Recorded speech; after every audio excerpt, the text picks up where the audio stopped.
Masih. Masih ya, masih belum bisa. Baik. Ya. Abu dan Umu yang dirahmati Allah Subhanahu wa taala, kita mengetahui bersama bahwa sebagai seorang manusia yang diciptakan oleh Allah Subhanahu wa taala, pastinya Allah tidak akan membiarkan kita ya hidup di dunia ini dengan apa adanya ya. Pasti Allah akan memberikan rule atau peraturan ya. Dan juga Allah menguji kita ya. Bila mana kita teruji oleh Allah Subhanahu wa taala dengan ujiannya, maka kita termasuk orang-orang yang menang ya. Dan di dalam menapaki kehidupan kita sampai dengan hari akhir kita, pastinya kita akan suatu saat kita merasa kadang terpuruk ya, punya banyak masalah dan kemudian kita juga pernah sekali atau 2 kali mendapati bahwa nasib yang kita bayangkan itu tidak seindah atau tidak sebahagia yang kita inginkan atau yang kita pikirkan. Ya, artinya kenyataan itu terkadang pahit. Ya, maka dari itu pada malam hari ini kita angkat bersama tema luasnya rahmat Allah Subhanahu wa taala bersama Ustadz Ahmad Zainuddin Al-Banjari. Baik, alhamdulillah Ustadz sudah bisa membuka kamera beliau dan marilah kita dengarkan kajian dari beliau. Ustadz Ahmad, tafadhal maskura. Bismillahirrahmanirrahim. Innal hamdalillah nahmaduhu wa nasta'inuhu wa nastaghfiruh wa na'udzu billahi min shururi anfusina wa sayyiati a'malina. Man yahdihillahu fala mudhillalah wa man yudlil fala hadiyalah. Wa ashhadu an la ilaha illallah wahdahu la syarikalah wa ashhadu anna Muhammadan abduhu wa rasuluh. Ya ayyuhalladzina amanu taqullaha haqqa tuqatih wa la tamutunna illa wa antum muslimun.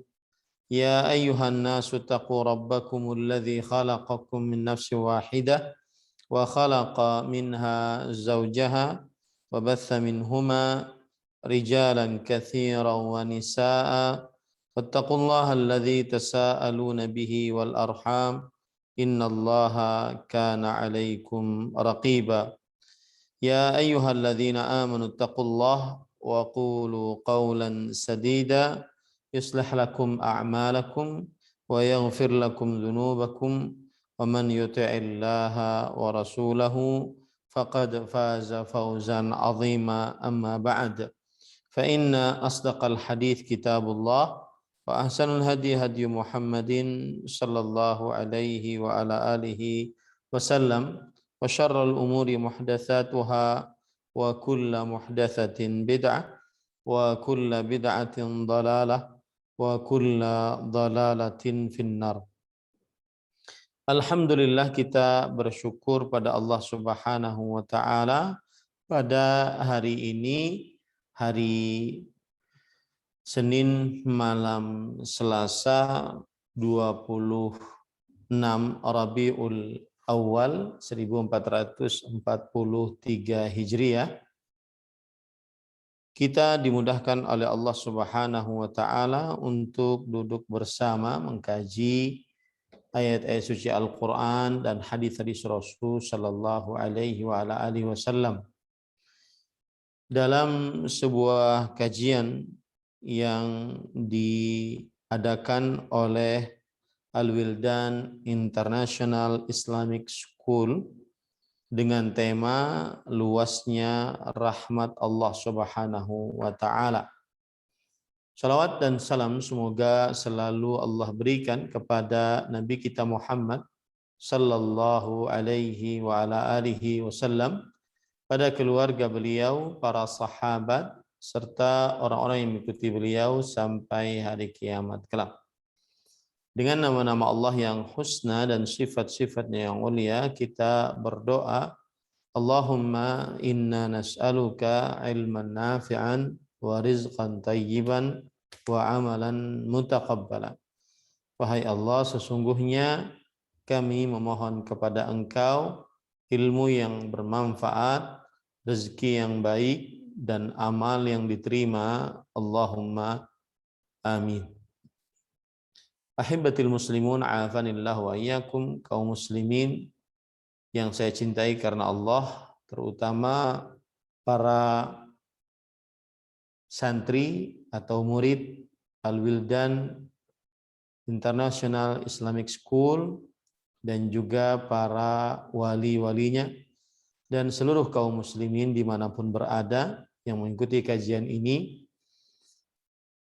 Semoga Allah Subhanahu wa Ta'ala memberikan selalu kepada kita afiat di dunia dan di akhirat. Salawat dan salam semoga selalu Allah berikan kepada Nabi kita Muhammad sallallahu alaihi wasallam, pada keluarga beliau, para sahabat, serta orang-orang yang mengikuti beliau sampai hari kiamat kelak. Kita berdoa dengan nama-nama Allah yang husna, sifat-sifatnya yang ulia. Allahumma inna nas'aluka ilman nafi'an wa rizqan tayyiban wa amalan mutaqabbala. Allahumma amin.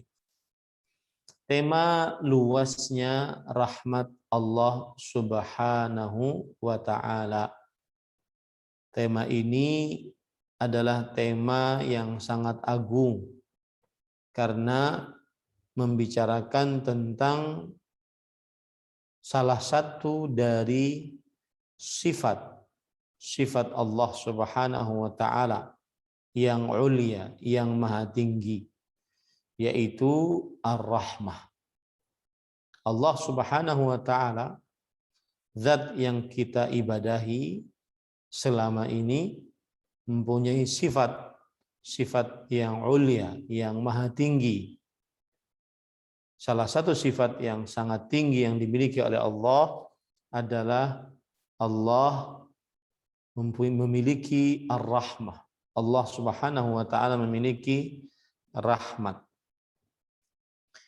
Dan tema ini saya akan bagi menjadi beberapa poin. Yang pertama yaitu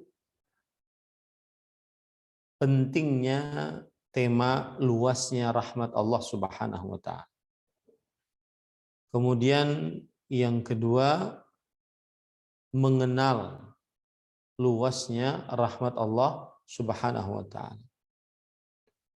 Yang ketiga, faidah dari mengenal luasnya rahmat Allah Subhanahu wa Ta'ala. Ahibatil muslimun, hafanillah wa iyyakum.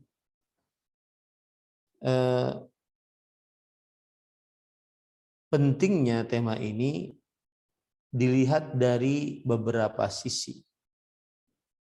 Yang pertama, sebagaimana yang sudah saya sebutkan, bahwa tema ini penting dilihat dari bahwa Allah Subhanahu wa Ta'ala memiliki sifat ar-rahmah. Berarti ketika kita membicarakan tentang luasnya rahmat Allah Subhanahu wa Ta'ala, kita berarti sedang membicarakan pengenalan terhadap Allah Subhanahu wa Ta'ala. Dan ini berkaitan dengan tauhid asma wa sifat. Dan segala macam perkara yang berkaitan dengan tauhid, maka itu adalah yang paling tinggi di dalam disiplin ilmu keislaman. Kalau kita berbicara tentang disiplin ilmu keislaman, maka kita akan membicarakan perkara akidah, ataupun ibadah, ataupun akhlak dan adab, ataupun muamalah. Semuanya penting. Tetapi ada yang paling penting, yaitu tentang akidah. Keyakinan hati seorang muslim, yang tidak boleh seorang muslim ragu sedikit pun di dalamnya. Dan akidah adalah bagaikan fondasi dalam sebuah bangunan.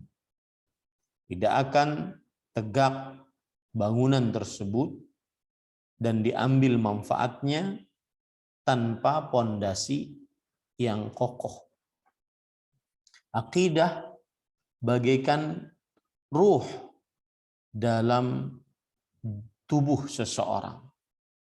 Tidak akan hidup seorang manusia atau makhluk hidup tanpa ruh. Akidah bagaikan akar pada sebuah pohon. Tidak akan tumbuh menjulang tinggi pohon tersebut tanpa akidah yang benar.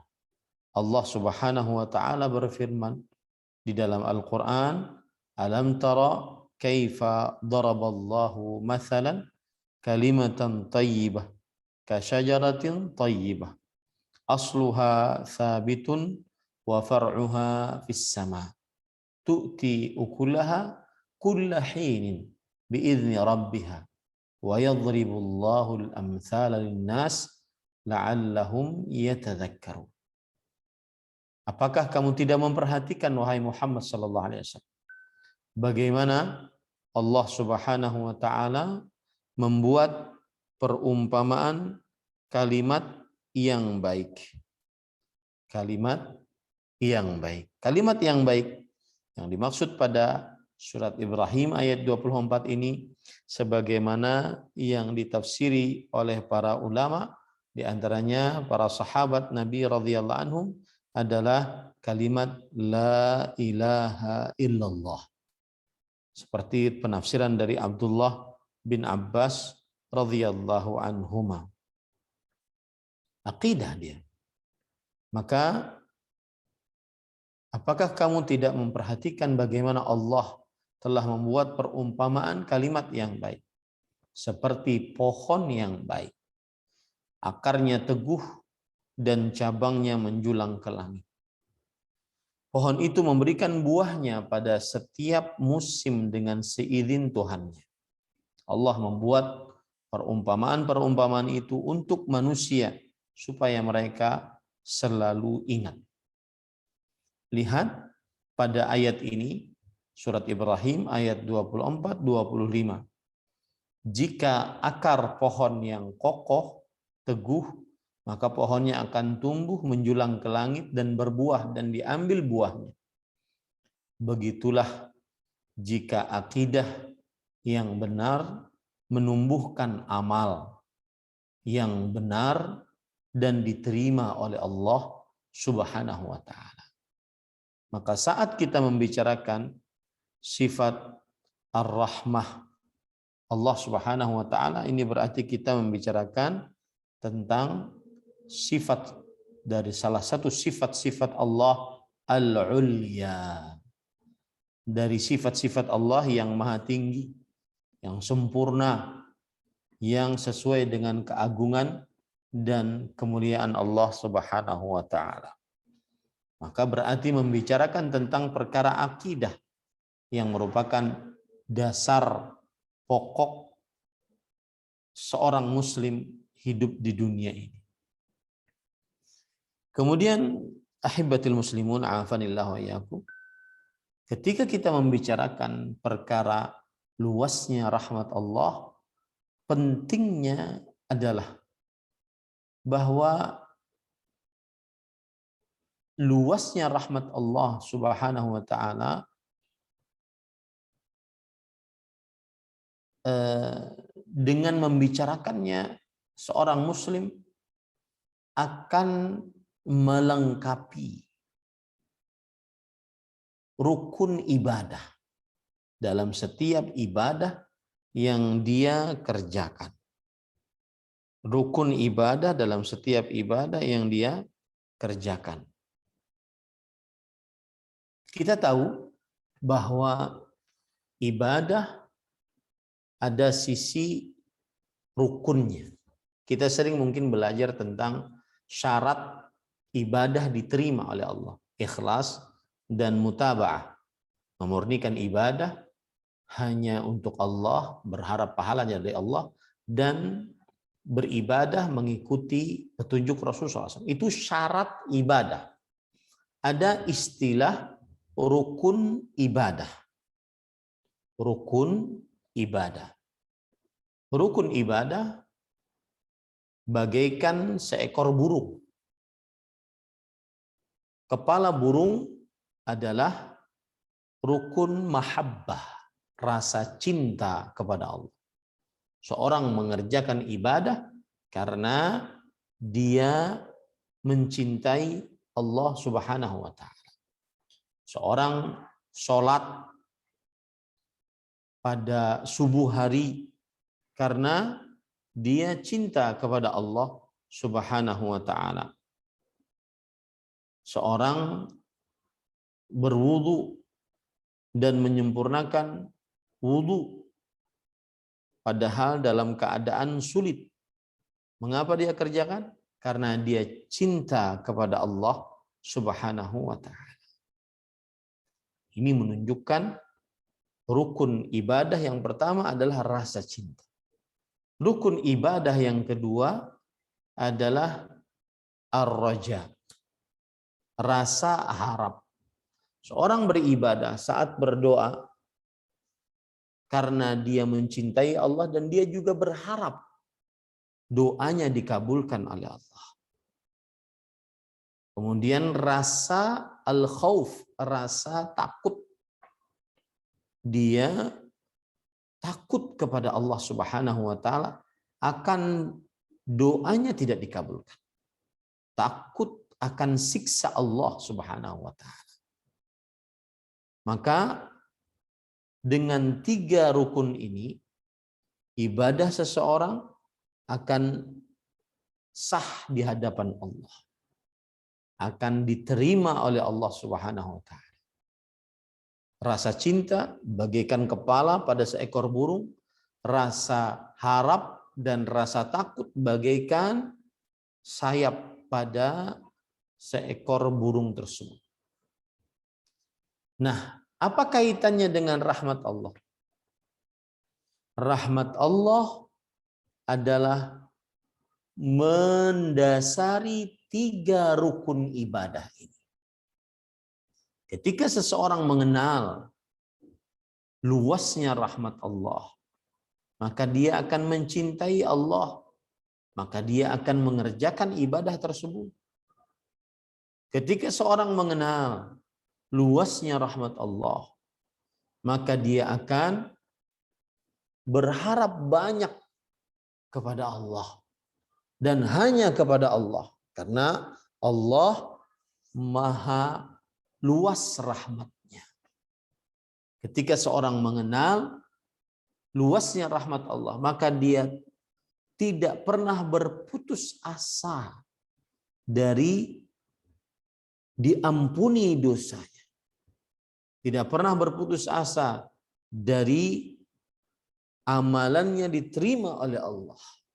Tidak pernah berputus asa dari amalan yang mungkin kurang, menurut dia kurang, tetapi dia berharap rahmat Allah Subhanahu wa taala.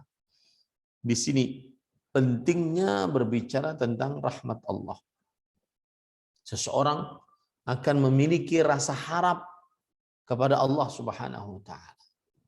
Seseorang dijauhkan dari rasa putus asa karena dia meyakini luasnya rahmat Allah Subhanahu wa taala. Maka kalau kita perhatikan para ikhwan yang dirahmati oleh Allah Subhanahu wa taala, ada hadis yang sangat luar biasa, yaitu Rasulullah sallallahu alaihi wasallam bersabda tentang bagaimana luasnya rahmat Allah, dan akan kita bahas nanti. Di antaranya surat An-Nisa ayat 48. Innallaha la yaghfiru an yushraka bih wa yaghfiru ma duna dzalika liman yasha. Sesungguhnya Allah tidak mengampuni dosa yang mensyirikkannya dan akan mengampuni apa saja. Ma di situ ismul mausul. Apa saja dosa selain itu. bagi siapa yang dikehendakinya. Subhanallah. Ketika seseorang mendapati ayat yang seperti ini, maka akan tumbuh rasa harap dan akan hilang putus asa dari rahmat Allah Subhanahu wa taala. Masih ada kesempatan. Masih ada kemungkinan dosa diampuni oleh Allah Subhanahu. Ini pentingnya belajar luasnya rahmat Allah Subhanahu wa taala yang akan kita pelajari nanti. Begitu juga ketika orang membaca surat Az-Zumar ayat 53. Qul ya ibadiyalladzina asrafu ala anfusihim la taqnatu min rahmatillah. Innallaha yaghfirudz dzunuba jami'an. Innahu huwal ghafurur rahim. Katakanlah wahai Muhammad sallallahu alaihi wasallam, wahai hamba-hambaku yang melampaui batas, yang melampaui batas atas dirinya sendiri, janganlah kalian putus asa dari rahmat Allah. Sesungguhnya Allah mengampuni dosa-dosa seluruhnya. Sesungguhnya Allah Maha Pengampun dan Maha Penyayang. Luas rahmatnya Allah Subhanahu wa taala. Lihat di situ Allah Subhanahu wa taala memanggil dengan panggilan hamba-hambaku. Padahal hambaku bermaksiat kepadaku. Tapi tetap Allah panggil dengan hamba-hambaku. Padahal hambaku asrafu ala anfusih. Telah berbuat zalim terhadap diri mereka sendiri dengan berbuat maksiat. Allah panggil dengan gelar yang paling agung yang dimiliki oleh seorang manusia, yaitu hamba Allah Subhanahu wa taala. Padahal dia bermaksiat. Lihat bagaimana luasnya rahmat Allah. Ini membuat kita akhirnya tidak pernah berputus asa dari rahmat Allah. Kemudian Allah Subhanahu wa taala mengatakan innallaha yaghfirudz dzunuba jami'an. Sesungguhnya Allah mengampuni dosa-dosa seluruhnya. Dosa-dosa seluruhnya. Sudah dosanya di dalam bentuk jamak, kemudian penekanan seluruhnya. Ini membuat kita akhirnya tidak pernah putus asa dari rahmat Allah. Membuat kita akhirnya selalu optimis di dalam hidup kita. Membuat kita senantiasa selalu berharap kebaikan dari Allah Subhanahu wa taala. Baik. Pentingnya membicarakan luasnya rahmat Allah adalah dari sisi juga bahwa sulitnya, bagaimanapun sulitnya hidup seorang muslim di dunia, dari mulai kemiskinan, penyakit, orang-orang yang dicintai diwafatkan, maka di balik kesulitan-kesulitan itu pasti ada rahmat Allah Subhanahu wa taala. Ini yang membuat seseorang akhirnya tegar, sabar dalam menghadapi kesulitan-kesulitan hidup di dunia. Ini pentingnya membicarakan tentang luasnya rahmat Allah Subhanahu wa taala. Karena kita di dunia pasti akan diuji oleh Allah Subhanahu wa taala. Tabarakalladzi biyadihil mulk wa huwa ala kulli syai'in qadir. Alladzi khalaqal mauta wal hayata liyabluwakum ayyukum ahsanu amala. Dialah Allah yang telah menciptakan kehidupan dan kematian agar Allah menguji kalian. Siapakah di antara kalian yang paling baik amal? Pasti ada ujian. Tidak mungkin tidak ada ujian. Seorang yang beriman ada ujiannya, sebagaimana disebutkan oleh Allah dalam surat Al-Ankabut ayat 2 dan 3. Ahasiban nas an yutraku an yaqulu amanna wa hum la yuftanun wa laqad fatanna alladhina min qablihim fala ya'lamanna alladhina sadaqu wa la ya'lamannal kadhibin. Yang artinya, apakah manusia mengira bahwasanya mereka dibiarkan untuk mengatakan saya atau kami telah beriman. Dan mereka tidak diuji oleh Allah, tidak dites oleh Allah. Sungguh, orang-orang sebelum kalian telah diuji. Agar Allah Subhanahu wa taala mengetahui siapa yang jujur dalam imannya dan siapa yang dusta dalam imannya. Maka saat seorang mengetahui luasnya rahmat Allah, ujian apapun yang akan dia hadapi, seperti Allah berfirman dalam surat Al-Baqarah ayat 155, "Wala nabluwannakum bisyai'in minal khauf." Sungguh kami akan benar-benar uji kalian dengan sedikit dari rasa takut. Wal ju', rasa lapar. Wa naqsim minal amwali wal anfusi was thamarat, kekurangan harta, kekurangan diwafatkan nyawa, buah-buahan. Ya, ujian-ujian, pasti ada ujian. Maka saat seseorang mengetahui luasnya rahmat Allah, usaha ini belum dapat, tapi dia yakin Allah maha luas rahmatnya. Allah tidak mungkin menghinakan hambanya. Ketika dia berobat ke sini belum sembuh, dia tetap tegar, tetap berbaik sangka kepada Allah, karena dia yakin luasnya rahmat Allah. Ketika dia berobat ke sini belum sembuh, untuk mendapatkan anak dia belum dapat, dia sudah berusaha semaksimal mungkin, dia tahu bahwa di balik ini semua ada rahmat Allah Subhanahu wa taala. Dia capai dengan otaknya atau dia tidak capai dengan otaknya. Maka disitulah pentingnya mengetahui dan mempelajari luasnya rahmat Allah. Seseorang akan tegar, kokoh, sabar, tidak mudah menggerutu, lisannya tidak mudah mengeluh-ngeluh. Terutama di zaman sekarang di media sosial, gara-gara mendapatkan kesulitan-kesulitan hidup. Kenapa? Karena dia paham luasnya rahmat Allah Subhanahu wa ta'ala.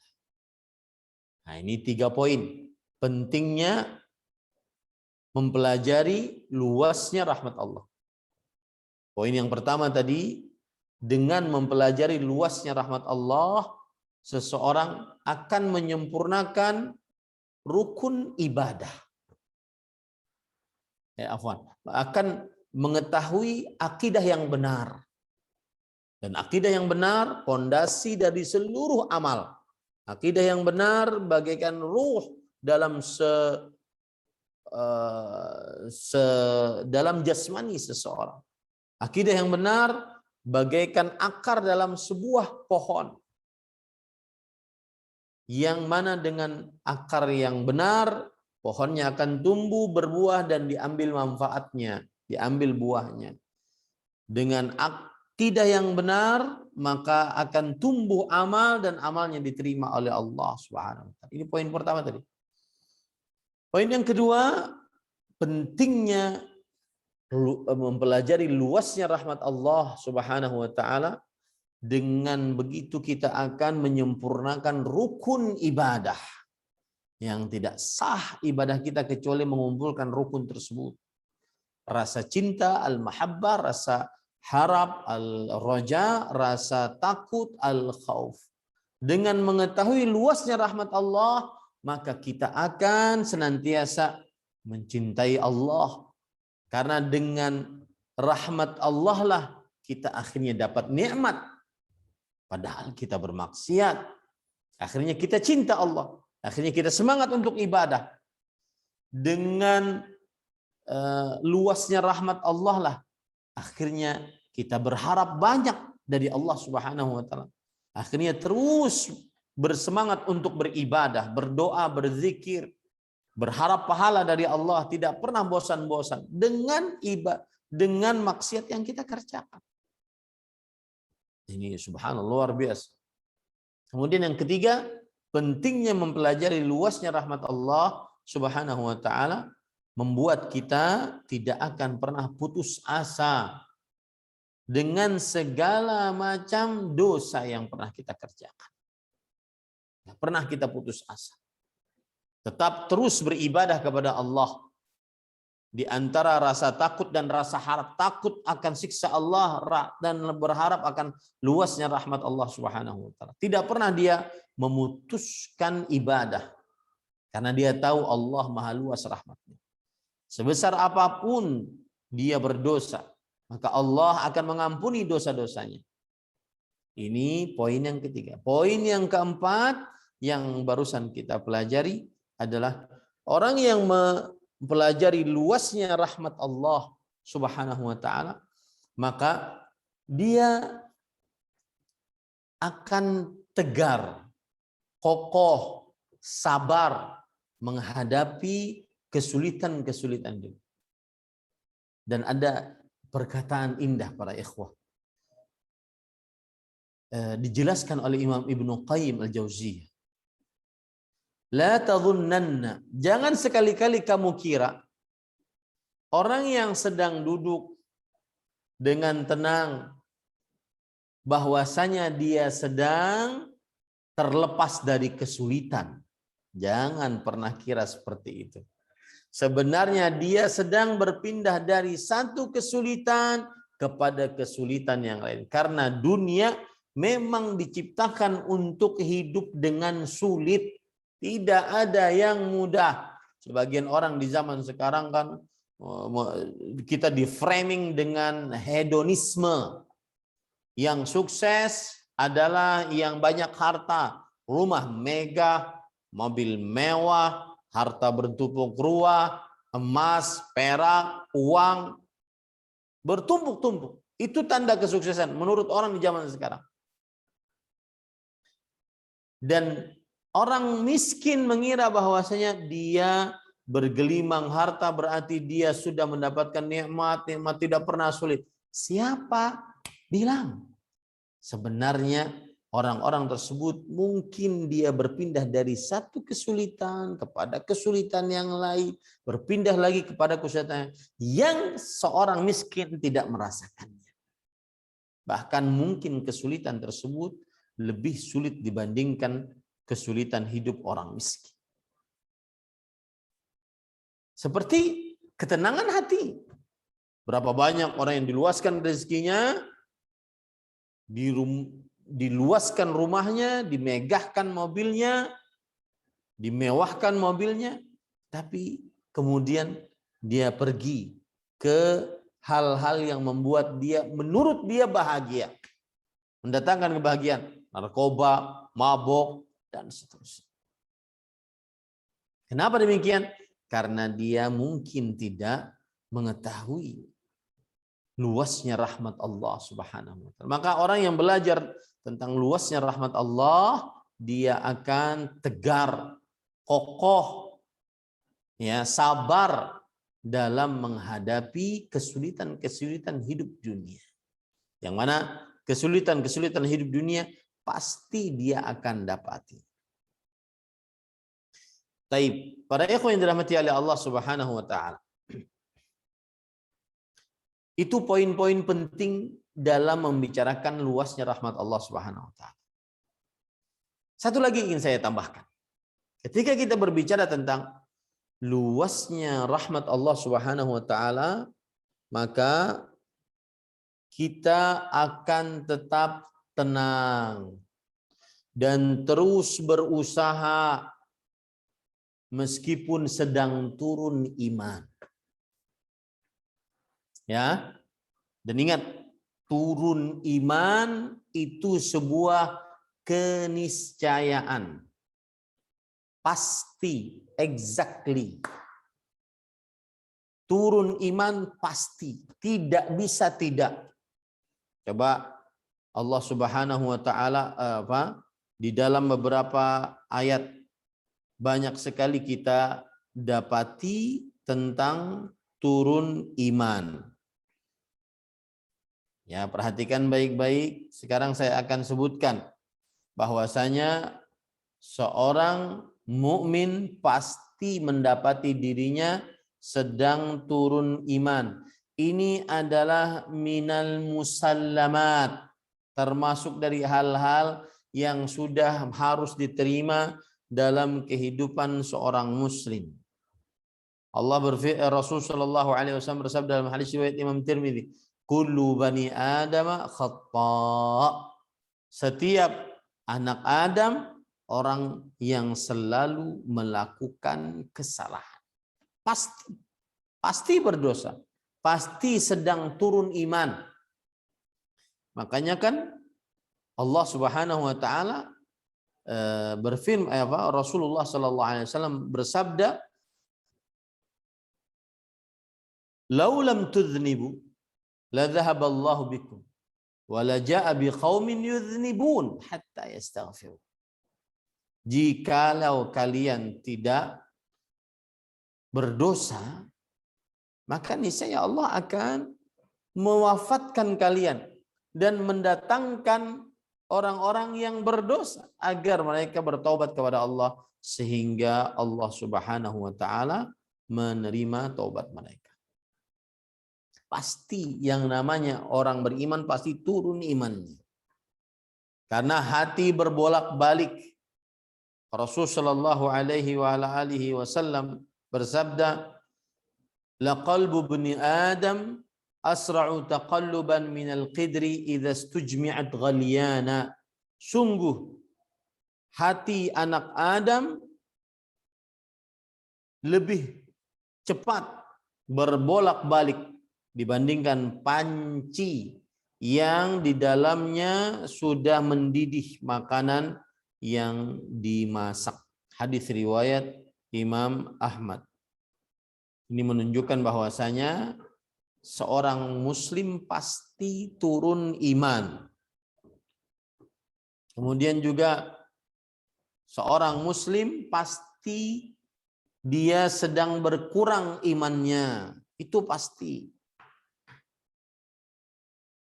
Dalam hadis yang diriwayatkan oleh Imam Muslim dari Hanzalah Al-Usayyidi radhiyallahu an, beliau pernah berkata kepada Rasul sallallahu alaihi wasallam, "Ya Rasulullah, nakunu indaka tudakkiruna bin nari wal jannah hatta ka'anna ra'yu 'ain.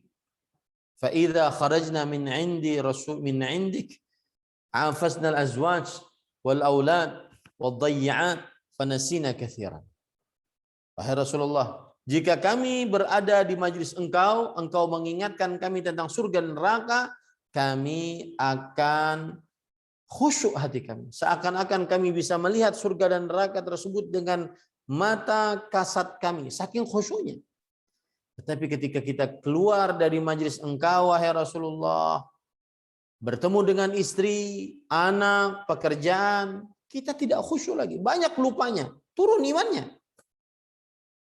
Maka Rasul Shallallahu Alaihi Wasallam mengomentari akan keadaan ini. Kata beliau, "Walladzi nafsi biyadi." Demi jiwaku yang berada di tangannya.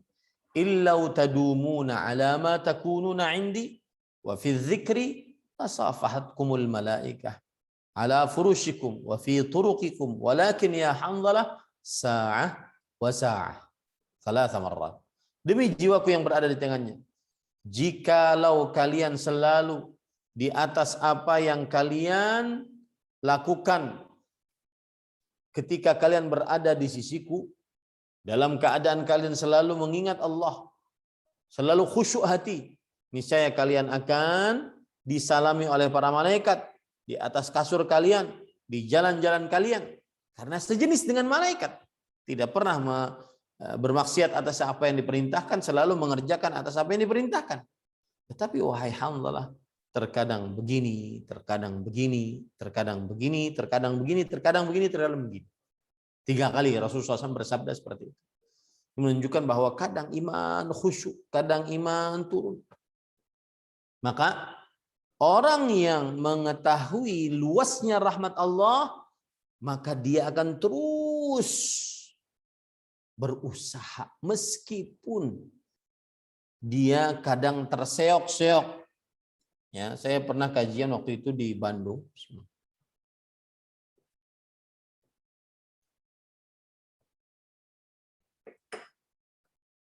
Setelah kajian, ada seorang pemuda ngejar saya. Kemudian kita waktu itu di rumah makan. Kemudian seorang pemuda ini mengatakan, sulit Ustadz. Sambil nangis dia. Sulit Ustadz, sulit. Ustadz bilang harus berusaha. Saya sudah usaha Ustadz meninggalkan film porno. Sulit. Bahkan saya saking sulitnya, saya tahu ini haram. Saya saat nontonnya beristighfar dan keluar air mata. Tapi sulit untuk meninggalkan. Lihat. Jika orang ini mengenal bagaimana luasnya rahmat Allah Subhanahu wa taala, maka tidak akan pernah sulit. Ya. Saat iman sedang turun, maka dia yakin luasnya rahmat Allah, dia tetap tegar, berusaha meskipun tertatih-tatih, meskipun kadang jatuh, bangun lagi, jatuh, bangun lagi. Tapi dia terus yakin dengan luasnya rahmat Allah. Dan sebagai pesan di sini, sebagaimana kita berdoa agar terlepas dari maksiat, maka seperti itu juga semestinya kita berdoa agar dimudahkan untuk beribadah. Saat seseorang meyakini luasnya rahmat Allah Subhanahu wa taala, maka dia akan berdoa dari dua sisi. Ya Allah, mudahkan saya menjauhi maksiat dan mudahkan saya mengerjakan ketaatan. Salat malam yang sudah lama kita tinggalkan. Ingin bangun kita salat malam. Maka kita sediakan jam beker, kita sediakan alarm handphone, kita minta bangunkan oleh istri kita. Sudah bangun malam itu, tetapi karena sudah lama ditinggalkan berat, tidur lagi. Oke, gak apa-apa. Besok coba lagi. Besok coba lagi. Besoknya sudah bangun. Alarm semuanya dimatikan. Istrinya dimarahin suruh tidur. Dia tidur kembali. Oke, terus lagi, terus. Karena dia tahu luasnya rahmat Allah. Dia tidak akan pernah putus asa untuk menjadi yang terbaik. Luasnya rahmat Allah Subhanahu wa ta'ala. Sebagaimana seseorang berdoa agar dijauhkan maksiat, maka dia semestinya juga berdoa agar dimudahkan ibadah kepada Allah Subhanahu wa taala. Jangan dikira berdoa hanya ingin dijauhkan dari maksiat, ya Allah, jauhkan saya dari maksiat.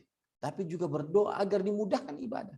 Lihat doa yang diilhami dari surat Al-Hujurat ayat 7. Allahumma habib ilainal iman. Ya Allah, cintakan kepada kami keimanan. Wa zayyinhu fi qulubina, dan indahkan keimanan tersebut dalam hati kami. Ini minta dimudahkan untuk beriman, untuk mengerjakan ketaatan, baca Quran yang sudah lama kita tinggalkan. Sudah lama. Seringnya murojaah Facebook, murojaah Instagram. Apalagi sekarang di beberapa platform aplikasi semakin dimudahkan untuk murojaah. Ada video-video short, ada video-video reels untuk murojaah, semakin dimudahkan. Subhanallah. Ditinggalkan Quran. Dia ingin memulai kembali. Baru kadang-kadang a'udzubillahi minasyaitonir ngantuk. Baru a'udzubillahi minasyaitonir rajim. Padahal itu a'udzubillahi minasyaitonir rajim meminta perlindungan dari godaan syaitan. Saking banyaknya, saking lamanya dia meninggalkan baca Quran. Kadang baca Quran hurufnya belang-belang, hurufnya besar kabur, ngantuk. Padahal baru beberapa ayat, tapi giliran handphone bisa berjam-jam dia pegang. Subhanallah. Ini perlu mengetahui luasnya rahmat Allah. Dia berdoa kepada Allah, ya Allah, mudahkan. Allahumma a'inni ala dzikrik wa syukrik wa husni ibadati. Ya Allah, Mudahkan aku untuk berzikir, untuk bersyukur, untuk beribadah yang baik kepada. Tidak akan pernah bosan dia meminta itu, tidak akan pernah bosan. Para ikhwan yang dirahmati oleh Allah Subhanahu wa taala. Sebagaimana seseorang meminta agar dijauhkan maksiat, maka mintalah agar dimudahkan untuk taat kepada Allah. Luasnya rahmat Allah Subhanahu wa taala. Ini para ikhwan yang dirahmati Allah. Itu pentingnya membicarakan luasnya rahmat Allah Subhanahu wa taala. Taib. Sekarang kita ingin tahu bagaimana sih luasnya rahmat Allah Subhanahu wa taala. Ya, bagaimana luasnya rahmat Allah Subhanahu wa taala. Dalil yang pertama tentang luasnya rahmat Allah. Surat Al-A'raf ayat 156. Lihat. Ini jujur Pak, kalau berbicara tentang yang berkaitan dengan Allah, saya pribadi, saya tuh sangat suka. Kenapa? Karena kita sedang membicarakan zat yang kita ibadahi selama ini. Yang kalau ada apa-apa, kita nadah tangan. Kalau ada apa-apa, kita ambil air wudhu, ruku, sujud, nungging di hadapannya. Saya pribadi sangat suka membicarakan kuasa Allah Subhanahu wa taala, termasuk di dalamnya tentang luasnya rahmat Allah Subhanahu wa taala. Karena membicarakan zat yang kita ibadahi, bagaimana agungnya, bagaimana perkasanya, bagaimana kuatnya, bagaimana maha dari segala maha. Itu membuat hati kita semakin kokoh dengan Allah. Aku tidak akan pernah meninggalkanmu ya Allah. Karena engkau maha kuat, maha perkasa, maha bijaksana. Dan saya berpesan saat kita berdoa, berlezat-lezatlah. Lisan kita memuji Allah Subhanahu wa taala. Salah satu di antaranya tentang luasnya rahmat Allah Subhanahu wa taala. Indah sekali kita membicarakan tentang sifat-sifat Allah yang agung ini. Ketika Allah berfirman surat Al-A'raf ayat 156, "Wa rahmati wasi'at kulla syai'." Rahmatku meliputi segala sesuatu. Hatta al-'asin, sampai yang bermaksiat. Sedang bermaksiat dia dirahmati oleh Allah Subhanahu wa taala. Kalau seandainya bukan karena rahmat Allah Subhanahu wa taala, dia tidak akan pernah bisa menghirup udara saat dia bermaksiat kepada Allah Subhanahu wa taala. Rahmatku meliputi segala sesuatu. Dari mulai langit, bumi, lautan, daratan, udara, semuanya atas rahmat Allah Subhanahu wa taala. Jadi kan kita ini sebagai hamba ini bangga gitu punya zat yang kita ibadahi, yang luas, yang rahmatnya meliputi segala sesuatu. Mau apa ente? Mau apa lihat di atas muka bumi ini? Semuanya atas rahmat Allah Subhanahu wa taala. Perhatikan lagi para ikhwan yang dirahmati oleh Allah Subhanahu wa taala. Hadis yang lain dari Abdurrahman bin Jubair. Beliau bercerita bahwa ada seorang lelaki tua renta mendatangi Rasul sallallahu alaihi wasallam. Ini dahinya atau alisnya sudah menutupi matanya, saking tuanya.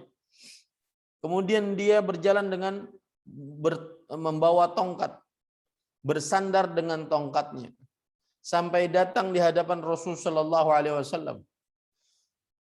Faqala, "Ara'aita rajulan 'amila adh-dhunuba kullaha lam yatruk dajatan wala hajatan illa ataha. Law qasamat khati'atuhu ala ahli al-ard la awbaqathum la ahlakathum alahu min taubah." Lihat, saya ingin sedikit menyinggung tentang masa tua ini. Ini yang datang ini orang tua. Tua, renta, kemudian sudah dahinya sudah menutupi matanya saking tuanya. kemudian berjalan pakai tongkat. Ini yang sering dirasakan oleh orang-orang tua. Dan saya berpesan umur tua mulai dari umur 40 sampai 60. Sebelum saya lanjutkan, saya punya amalan untuk orang-orang tua yang berumur 40-an, 50-an, 60-an. Amalkan ini baik-baik. Amalkan ini baik-baik. Yang pertama, Allah Subhanahu wa taala berfirman dalam surah Al-Ahqaf, "Hatta idza balagha ashuddahu wa balagha 40 sanah, qala rabbi auzi'ni an ashkura ni'mataka allati an'amta 'alayya wa 'ala walidayya wa an a'mala salihan tardah wa aslih li fi dhurriyyati inni tubtu ilaik wa inni minal muslimin." Yang artinya, ketika seseorang sudah beranjak dewasa dan akhirnya sampai kepada umur 40 tahun, maka kemudian dia berdoa kepada Allah Subhanahu wa taala. Apa doanya? Doanya adalah, ya Allah, berikan aku petunjuk untuk bersyukur atas nikmat-nikmat-Mu yang telah Engkau berikan kepadaku. Maka saya pesan, saat Anda berumur 40, 50, 60-an, banyak-banyak ucapkan alhamdulillah, alhamdulillah. Sudah begitu banyak nikmat Allah yang kita dapatkan dan kita balas dengan maksiat. Sudah banyak sekali. Banyak-banyak bersyukur. Banyak-banyak anggota tubuh kita gunakan untuk taat. Karena itu tanda syukur kepada Allah. Rasulullah SAW, para ulama mengatakan, kullu ta'ah syukrun lillah. Setiap ketaatan adalah jenis kesyukuran kepada Allah. Setiap ketaatan adalah manifestasi dari syukur kepada Allah Subhanahu wa taala. Bersyukur kepada Allah. Amalan orang yang sudah tua bersyukur. Sudah begitu banyak nikmat-nikmat Allah yang kita campuri dengan maksiat. Tetapi masih saja Allah kasih nikmat, Allah kasih nikmat terus. Air susu kita terus balas dengan toba, air susu kita balas dengan toba. Kemudian amalan yang kedua, yaitu wa an a'mala salihan tardah, dan memperbanyak amal saleh. Memperbanyak amal saleh di sisa-sisa umur. Ada cerita menarik ini. Perhatikan baik-baik. Dan ini berkaitan dengan luasnya rahmat Allah juga. Al-Fudail bin Iyad rahimahullah, seorang tabi'i, Imamul Abidul Haramain, seorang imam, dikatakan sebagai ahli ibadah di dua tanah suci. Saking besarnya ibadah kepada Allah Subhanahu wa taala. Beliau ditemui oleh seorang tua. Kemudian beliau bertanya kepada orang tersebut, "Kam anta?" Berapa umurmu? Orang tua tersebut menjawab, "Sittuna sanah." 60 tahun. Kemudian Fudail bin Iyad berkata, "Idzan anta tasiru ila Allah mundu 60 sanah." Kalau begitu engkau sebenarnya sedang berjalan kepada Allah selama ini sudah 60 tahun. Kemudian laki-laki tersebut merasa perjalanan hidupnya penuh sekali dengan berbagai macam. Kita ini kan sudah tercampur macam-macam, susah untuk dihitung. Ya, kadang taat, kadang maksiat, susah untuk dihitung, udah susah. Maka orang tua ini mengatakan innalillahi wa inna ilaihi raji'un. Kemudian Fudail bin Iyad mengatakan, hal ta'rifu tafsira inna lillahi wa inna ilaihi raji'un?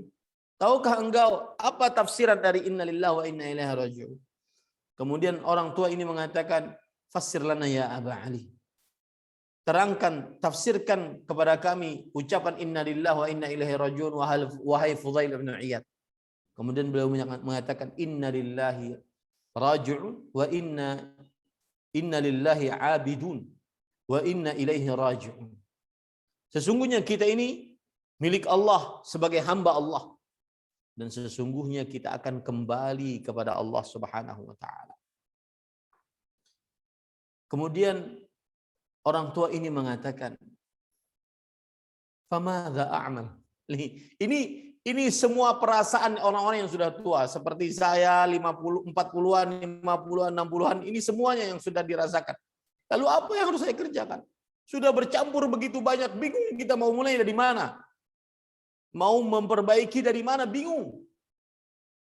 Maka Al-Fudail bin Iyad rahimahullahu ta'ala mengatakan, ahsin, lihat pesannya. Ahsin fima baqi yughfar laka ma qad salaf. Perbaiki sisa hidupmu. Isi dengan amal-amal saleh, sisa hidupmu. Dosa-dosamu yang telah lalu akan diampuni oleh Allah Subhanahu wa taala. Lihat. Begitu. Just that.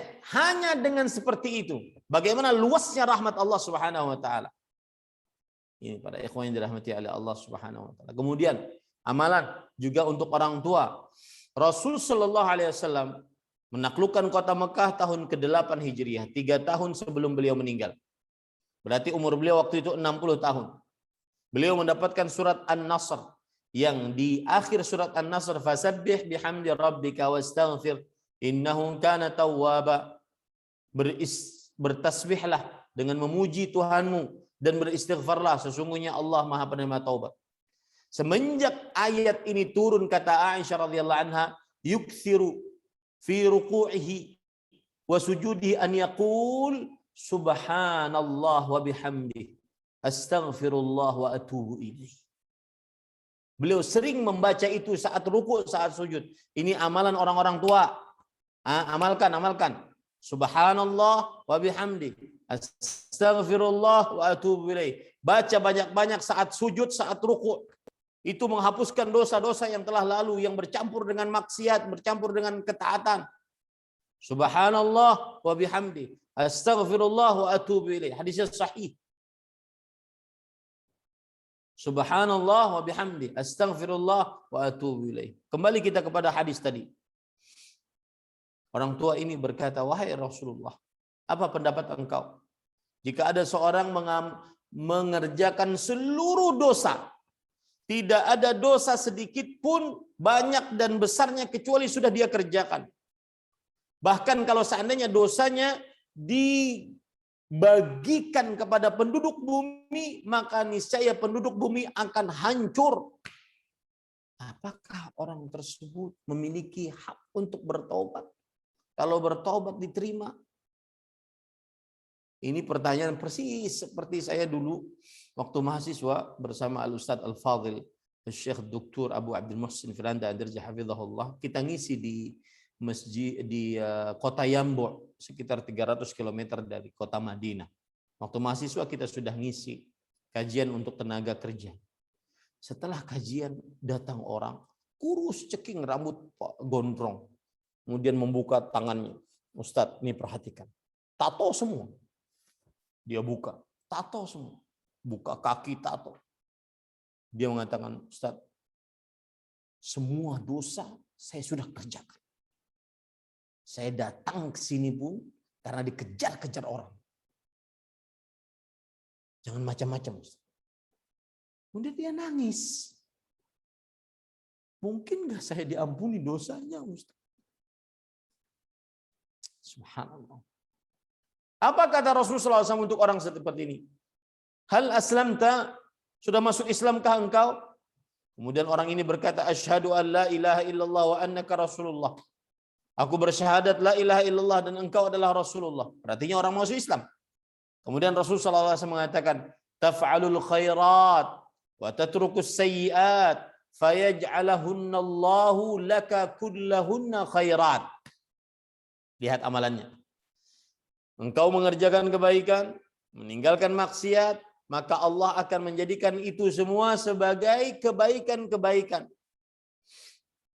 Kemudian orang tersebut masih belum puas. Wa ghadarati wa fajarati ya Rasulullah. Dosa-dosaku, maksiat-maksiat. Kemudian kata Rasulullah SAW mengatakan, na'am, wa ghadaratuk wa fajaratuk. Iya, dosa-dosamu, seluruh maksiatmu terhapus. Allahu Akbar.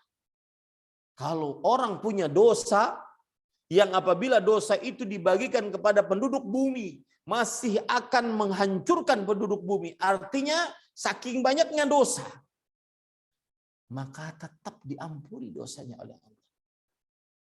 Kemudian orang tersebut berkata, Allahu Akbar. Ini yang saya paling suka. Allahu Akbar. Kata orang tersebut, Allahu Akbar.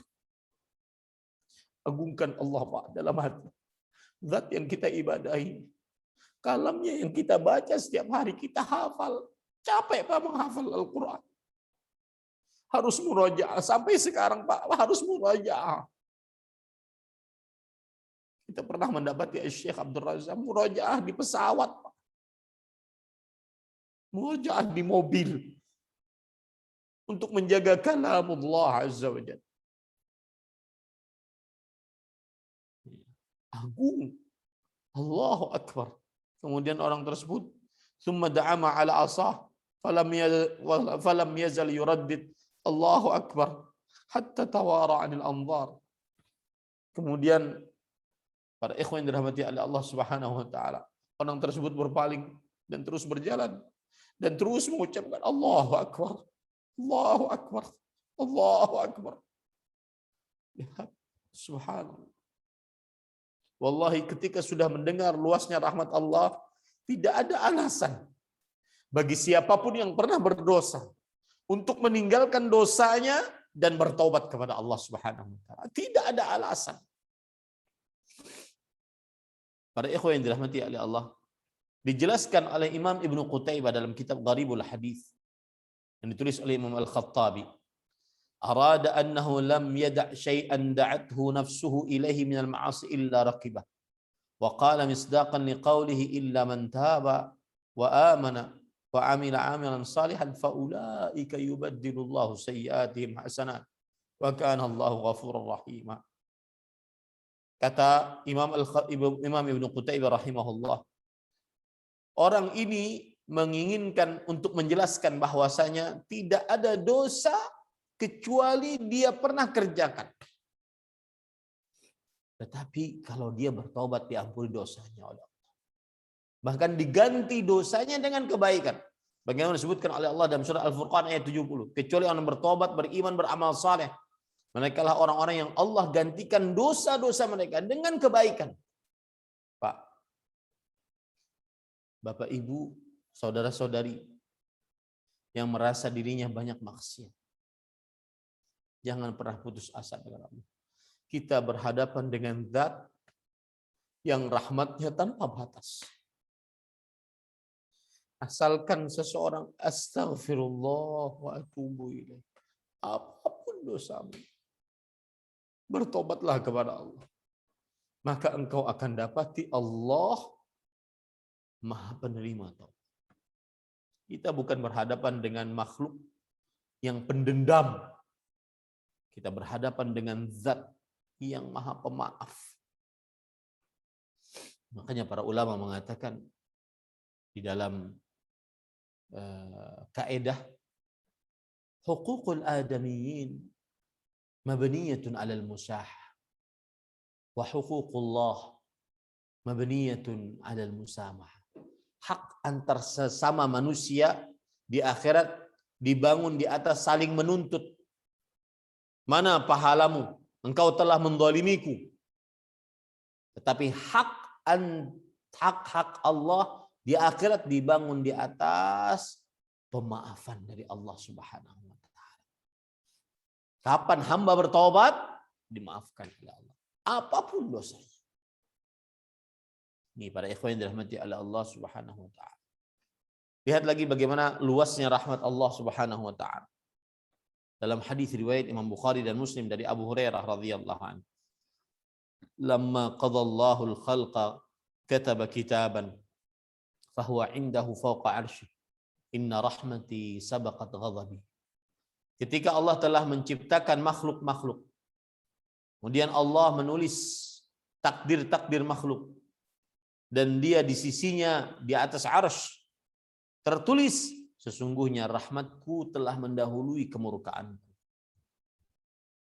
Kita mendapati Allah yang rahmatnya mendahului kemurkaannya. Lihat lagi dalam hadis riwayat Bukhari dari Abu Hurairah radhiyallahu anhu. Rasulullah SAW bersabda, "Ja'alallahu rahmah mi'ata juz' fa amsaka 'indahu 99 juz'an wa anzala fil ardi juz'an wahidan. Fa min dhalikal juz' yatarahamul khalqu hatta tarfa'ul farasu hafiraha an waladiha khasyata an tusibahu." Allah menjadikan rahmat sebanyak 100 bagian. Allah simpan 99 bagian. Dan Allah turunkan di bumi 1 bagian dari rahmatnya. 99 masih Allah simpan. Dengan 1 yang Allah turunkan di atas muka bumi rahmatnya tersebut, maka para hamba saling mencintai satu dengan yang lain. Saling mengasihi satu dengan yang lainnya. Sampai seekor kuda mengangkat kakinya agar tidak menginjak anaknya. Itu rahmat Allah Subhanahu wa taala. Kata Imam Ibnu Abi Jamrah, khassa al-farasa bidzikri li'annaha ashaddul hayawan al-ma'luf alladhi yu'ayinu al-mukhatabuna harakatah ma'a waladihi. Walamma fil farasi min al-khiffah was-sur'ah fi at-tanaqqul wa ma'a dhalika tatajannaba an yasila ad-dararu minha ila waladiha. Kenapa disebutkan kuda di sini? Karena kuda yang bisa sangat sering kita bisa lihat keadaannya. Dan kuda termasuk yang sangat cepat untuk bergerak. Tetapi dengan rahmat Allah, kuda dengan segala macam kecepatan pergerakannya tersebut, dia bisa tidak mengenai kakinya, tidak mengenai kepada anak-anaknya. Ini para ikhwan yang dirahmati oleh Allah Subhanahu wa taala. Lihat yang lain lagi dalam hadis riwayat Imam Bukhari dan Muslim dari Abu Hurairah radhiyallahu anhu.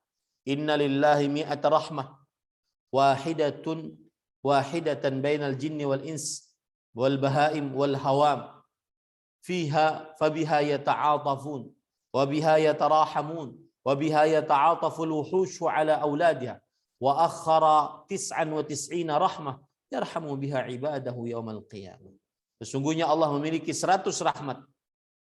Kemudian Allah Subhanahu wa taala membagikan 1 rahmatnya di antara jin, manusia, hewan, dan binatang buas. Dengan 1 rahmat tersebut mereka saling mengasihi, saling menyayangi. Bahkan binatang buas sangat menyayangi anak-anaknya. Dan 99 dari rahmatnya Allah Subhanahu wa taala akan rahmati hamba-hambanya dengan pada hari kiamat di surganya Allah Subhanahu wa taala. Ini para ikhwan yang dirahmati oleh Allah Subhanahu wa taala. Lihat lagi. Ini permisalan-permisalan yang disebutkan oleh Rasul sallallahu alaihi wasallam tentang luasnya rahmat Allah Subhanahu wa taala. Di antaranya yaitu dalam hadis dari Umar bin Khattab radhiyallahu anhu bahwa Nabi Muhammad sallallahu alaihi wasallam melihat seorang tawanan perempuan. Kemudian tawanan perempuan tersebut berusaha untuk memegang bayinya. Kemudian dia peluk dan dia dekap bayi tersebut. Lalu Rasulullah SAW bersabda, "Tarawna hadhihi tarihatun waladaha finnar?" Apa pendapat kalian? Apakah mungkin si ibu ini akan memasukkan anaknya ke dalam neraka saking sayangnya? Kemudian para sahabat menjawab, "La, wa hiya taqdiru ala an tatrah."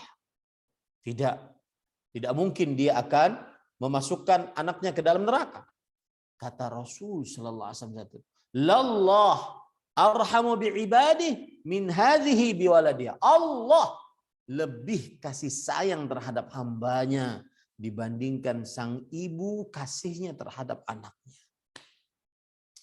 Ini Bapak Ibu, saudara-saudari yang dimuliakan oleh Allah Subhanahu wa taala. Ini luar biasa. Bagaimana luasnya rahmat Allah yang dicontohkan oleh Rasulullah sallallahu alaihi wa ala alihi wasallam. Baik, sekarang Poin yang ketiga, yang terakhir, yaitu apa manfaat menyelami luasnya rahmat Allah Subhanahu wa taala. Manfaatnya yang pertama adalah orang yang senantiasa berharap rahmat Allah Subhanahu wa taala, maka dia tidak akan dimasukkan ke dalam neraka. Hadis riwayat Imam Ahmad, wallahi la yulqi habibahu finnar. Demi Allah, sungguh Allah tidak akan memasukkan hambanya yang dicintainya ke dalam neraka. Orang yang menyelami luasnya rahmat Allah, maka dia akan mencintai Allah. Dan siapa yang mencintai Allah, Allah akan mencintainya. Dan siapa yang dicintai oleh Allah, maka tidak akan dimasukkan oleh Allah ke dalam nerakanya Allah Subhanahu wa ta'ala. Kemudian yang kedua, orang yang memahami luasnya rahmat Allah, maka dia akan diberikan apa yang dia inginkan dan diamankan dari apa yang dia takuti di akhirat kelak. Orang yang memahami luasnya rahmat Allah, dia akan diberikan apa yang dia inginkan dan dia akan diamankan dari apa yang dia takutkan di akhirat kelak. Dari Anas bin Malik radhiyallahu anhu, beliau berkata, Rasulullah SAW bersabda, Allah berfirman, ya bani Adam, wahai anak Adam, innaka ma da'utani wa rajautani ghafartu laka ala ma kan wala uba ala ma kana fika wala ubali. Wahai anak Adam, selama engkau berdoa, berharap kepadaku, maka pasti aku kabulkan untukmu atas apa yang telah engkau kerjakan kepadaku. Dan aku tidak peduli. Ya bani Adam, law balaghat dzunubuka ananas sama, thumma astaghfartani ghafartu laka wala ubali. Wahai anak Adam, kalau seandainya dosamu sampai ke puncak langit, kemudian engkau memohon ampun kepadaku, dia mendalami luasnya rahmat Allah, maka aku pasti ampuni untukmu. Aku tidak peduli. Ya bani Adam, innaka law ataitani biqurabil ardi khataya, thumma laqitani la tusyriku bi syai'an la ataituka biqurabiha maghfirah. Wahai anak Adam, jika engkau mendatangiku dengan sejagat raya dosa, kemudian engkau menemuiku dalam keadaan tidak mensyirikanku dengan sesuatu apapun, sungguh aku akan mendatangimu dengan sejagat raya ampunan. Ini para ikhwah yang dirahmati oleh Allah Subhanahu wa ta'ala. Terakhir para ikhwah, termasuk dari rahmat Allah yang sangat indah. Dan siapa yang mendalami luasnya rahmat Allah, maka dia akan mendapatkan ini. Apa itu? Satruz dzunub fid dunya wa ghufranuha fil akhirah. Ditutupi aib dosa di dunia dan diampuni di akhirat. Wallahi Pak, ini nikmat Allah sangat luar biasa, terutama di zaman sekarang. Mata-mata berkhianat setiap malam, setiap waktu dengan media sosial. Kalau dosa dibongkar, habis. Hanya rahmat Allah yang menutupi aib dari dosa kita. Dan mudah-mudahan setelah kita mati, aib tersebut tetap tertutup. Coba perhatikan hadis dari Abdullah bin Umar radhiyallahu anhu, Rasulullah SAW bersabda, "Innallah yudnil mu'min yaumal qiyamah." Allah mendekat kepada orang beriman pada hari kiamat. Fayadha'u 'alaihi kanafahu wa yasturuh. Fayaqul ata'rifu dhanba kadza? Ata'rifu dhanba kadza? Allah mendekat kepada hamba yang beriman pada hari kiamat. Lalu Allah meletakkan atasnya penutupnya dan Allah menutupinya. Tidak ada kecuali hanya Allah dan hamba tersebut tertutup. Tidak ada yang melihat, tidak ada yang mendengar. Lalu Allah kemudian berkata, wahai hamba, tahu nggak ini dosamu? Ini dosamu, ini dosamu. Sampai sang hamba tersebut berkata, "Na'am, Rabbi." Iya wahai Tuhanku, itu dosaku, itu dosaku. Hatta idza qarrarahu bidzunubih, sampai dia mengakui seluruh dosa-dosanya. Wa ra'a nafsahu annahu halak, dan dia mengira dirinya pasti binasa. Karena saking banyaknya dosanya dibongkar oleh Allah. Apa kata Allah? Lihat luasnya rahmat Allah. Satartuha alaika fid dunya. Aku tutupi aib dosamu itu selama di dunia. Wa ana aghfiraha lakal yaum. Hari ini pun aku ampuni dosa-dosamu tersebut. Wa yu'ta kitabu hasanati. Maka akhirnya diberikan buku catatan amal baiknya. Ini indahnya mendalami luas rahmat Allah. Dia akan ditutupi aib dosanya. Dan diampuni dosanya saat di akhir. Nah, ini yang bisa saya sampaikan. Sudah lumayan panjang kita berbicara pada kesempatan kali ini. 1 jam 18 menit. Wallahu alam. Sallallahu Nabi Muhammad. Walhamdulillahi Rabbil Alamin. Saya kembalikan kepada moderator. Nah, dipersilakan. Masya Allah. Syukran wa jazakallahu khair Ustadz Ahmad Zainuddin Al-Banjari yang telah memberikan kita ilmu bersama-sama pada malam hari ini, dan alhamdulillah ini sangat bisa mencerahkan kita bersama ya. Nah, mudah-mudahan kita termasuk hamba-hamba Allah yang memang diberikan rahmat oleh Allah Subhanahu wa taala. Baik, Abu, Umu dan Ananda yang dirahmati Allah Subhanahu wa taala, tibalah kita berikan kesempatan kepada Abu, Umu dan Ananda yang ingin bertanya ya. Baik, ada beberapa pertanyaan yang sudah masuk di sini. Yang pertama, Assalamualaikum Ustadz, Afwan izin bertanya terkait dengan ujian hidup seseorang adalah untuk mendapatkan atau mempelajari rahmat Allah, namun ada juga ujian yang disebabkan karena dosa-dosa seorang mukmin. Apakah ada saling keterkaitan ujian hidup seseorang mukmin seperti kesulitan, kesedihan, musibah yang berat, rezeki yang sempit dan lain sebagainya? Itu semua adalah penghapus dosa-dosa, meningkatkan derajat seorang mukmin sekaligus mendapatkan rahmatnya kelak di hari kebangkitan. Mohon nasihatnya Ustadz. Syukron. Bismillah, walhamdulillah, wassalatu wassalamu ala rasulillah wa ala alihi wa sahbihi wa man wala. Sebelum saya jawab pertanyaan ini, saya pernah kajian bersama para kapten pilot dari dari sektor industri penerbangan aviasi. Salah satu yang mereka ingin angkat adalah, Ustadz, kokohkan hati kami. Saat ini COVID sudah melandai, tapi kami masih terasa sempit. Perjalanan pakai pesawat masih diharuskan dengan PCR. Sehingga menyebabkan penerbangan masih banyak yang tertunda. Karena kaum muslimin masih enggan untuk melakukan beberapa peraturan-peraturan dari PCR tersebut. Karena menyulitkan dan juga memerlukan biaya.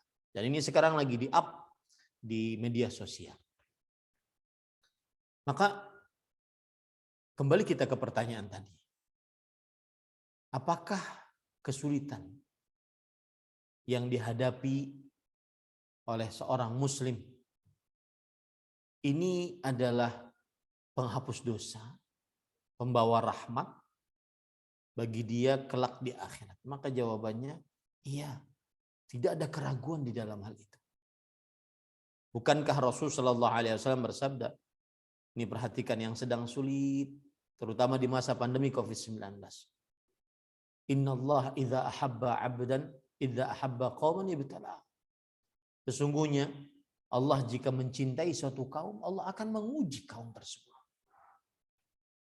Di ujian, kesulitan, kekurangan harta, kekurangan nyawa yang dicintai diwafatkan, kekurangan makanan, miskin. Itu sebenarnya tanda cinta Allah. Yang akan saya kupas nanti kenapa dia tanda cinta Allah. Kemudian yang kedua, bukankah Rasul Shallallahu Alaihi Wasallam pernah bersabda, "Man yuridillahu bihi khairan yusib minhu." Siapa yang diinginkan oleh Allah kebaikan, Allah uji dia dengan musibah. Kemudian Rasulullah Shallallahu Alaihi Wasallam juga pernah bersabda, la yazalul bala'u bil mu'min. Masih saja bala atas orang beriman hatta sampai yalqallaha wa ma alaihi min khati'ah. Lihat subhanallah indahnya rahmat Allah. Masih saja bala atas orang beriman sampai dia bertemu dengan Allah dan dia tidak memiliki dosa sama sekali. Bahkan ada hadis yang luar biasa, wahai orang-orang yang sedang diuji oleh Allah, tersenyumlah. Tersenyumlah. Lihat, perhatikan. Ini ada orang ditakdirkan oleh Allah surganya di sini. Tetapi dilihat dari amalnya cuma sampai sini. Ya, dilihat cuma amalnya dari sampai sini. Dengan apa Allah mengangkat orang tersebut sampai sini? Dengan musibah yang dia dapatkan. Dengan ujian yang dia dapatkan. Dengan kekurangan harta yang dia dapatkan. Dengan kemiskinan yang dia dapatkan. Kenapa kita tidak bergembira? Kenapa kita tidak memuji Allah Subhanahu wa taala? Jadi memang pantas ada seorang tabi'i berkata, "Inni la usabu bi musibah fa ahmadullah arba'a marrat." Sungguh aku ketika ditimpa musibah aku bersyukur kepada Allah 4 kali.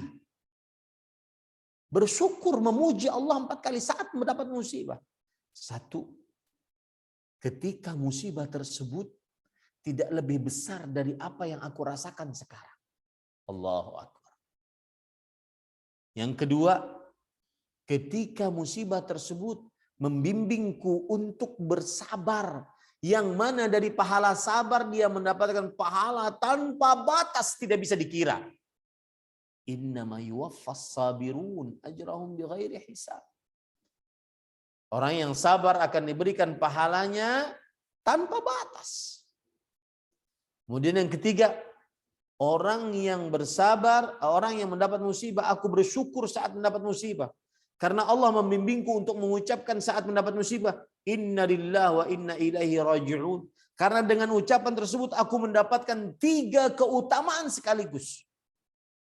Wabashshiris sabirin alladzina idza asabatuhum musibatun qalu inna lillahi wa inna ilaihi raji'un.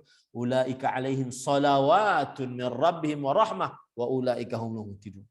Orang yang bersabar mengucapkan innalillahi wa inna ilaihi raji'un saat mendapat musibah, mereka lah orang-orang yang mendapatkan pujian Allah di hadapan para malaikat. Kasih sayang Allah, rahmat dan petunjuk Allah dunia akhirat. Mengapa kita tidak bersyukur atas mendapat musibah? Tidak tersenyum. Yang keempat, aku bersyukur saat mendapat musibah karena musibah tersebut tidak pada agamaku, hanya pada perkara dunia.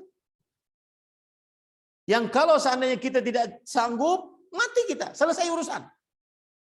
Tapi kalau musibah dalam perkara agama, musibah dalam perkara kesyirikan, kebid'ahan, kemaksiatan, ini lebih besar dibandingkan musibah-musibah duniawi lainnya. Nah, ini beberapa poin yang menunjukkan bahwasanya orang yang mendapat musibah sebenarnya dia sedang dirahmati oleh Allah. Dan ada ayat yang berbunyi wa asa an takrahu syai'an wa huwa khairul lakum wa asa an tuhibbu syai'an wa huwa syarrul lakum wallahu ya'lamu wa antum la ta'lamun. Mungkin kamu membenci sesuatu. Kamu benci kemiskinan, kamu benci penyakit, kamu benci kekurangan, kamu benci ketidakcukupan, tapi itu lebih baik bagimu. Ada hadis subhanallah, ini hadis pelipur lara bagi yang miskin. Allah Subhanahu wa taala berfirman, "Inna min ibadi man law aghnaytuhu la afsadatul ghina." Ada dari hamba-hambaku yang kalau seandainya aku berikan kekayaan kepada dia, kekayaannya menghancurkan imannya. Allahu Akbar. Tapi saat orang miskin, dia bisa sholat tepat waktu. Dia bisa berdoa dengan khusyuk. Dia bisa puas dengan pemberian Allah. Dia bisa. Maka di sana ada hikmah. Dan itu luasnya rahmat Allah. Dan itu kadang-kadang yang tidak disadari oleh orang-orang yang berdoa. Yang sebagian orang menganggap saya berdoa, Allah tidak mengabulkan. Bahkan tidak pernah mengabulkan doa saya. Padahal orang yang berdoa langsung dikabulkan oleh Allah, opsi pertama. Atau Allah sisakan di akhirat pengabulannya. Yang ketiga yang sering tidak disadari oleh manusia, yaitu Allah pilihkan yang lebih baik daripada permintaan dia. Ini loh yang lebih cocok, dan itu yang tidak dirasakan oleh seorang hamba. Maka musibah sebenarnya berkah. Wallahu a'lam. Baik, Masya Allah. Syukran wa jazakallahu khair Ustaz Ahmad Zainuddin. Baik, kami berikan kesempatan untuk Abu dan Umu juga untuk bisa berinteraktif ya, untuk bertanya secara interaktif. Dan yang pertama kita berikan kepada Ibu Vita Kiara. Silakan Umu atau Ibu Vita Kiara. Tidak perlu membuka kamera, tapi bisa langsung mengaktifkan mikrofonnya. Silakan langsung bisa berbicara. Ibu Vita, silakan.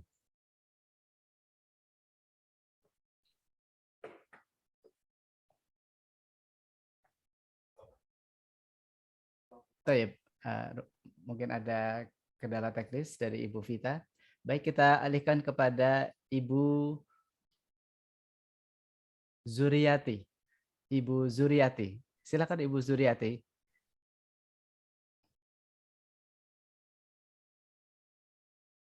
Ibu Zuriati, silakan bisa bertanya langsung.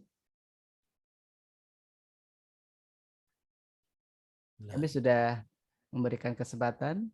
Ibu tinggal on-kan mikrofonnya dan langsung bisa bertanya.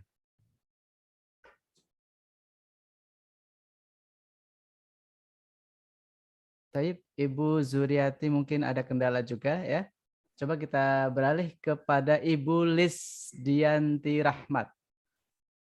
Ibu Lis, silakan Ibu Lis.